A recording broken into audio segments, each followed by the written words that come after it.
নিজের সন্তানের চাইতে মূল্যবান কোন সম্পদ মানুষের আর হতে পারে না। এই সম্পদ আল্লাহ তাআলা যাকে দেননি পরীক্ষা করার জন্য, তিনি জানেন এই সম্পদের মূল্য কত বেশি। যাকে আল্লাহ তাআলা কোনো সন্তান দেননি, নিঃসন্তান রেখেছেন, সে আল্লাহর বান্দা জানেন যে এই নিঃসন্তান হওয়ার কষ্ট বেদনা কত মারাত্মক, কত বেশি।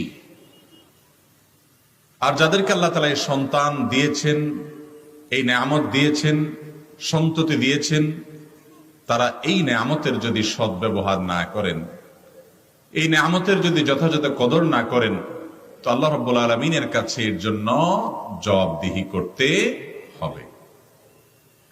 আমরা আমাদের দেশে সাধারণত একমুখী ওয়াজ শুনে অভ্যস্ত, আর সেটা হলো বাবা মায়ের অধিকার, বাবা মায়ের হক।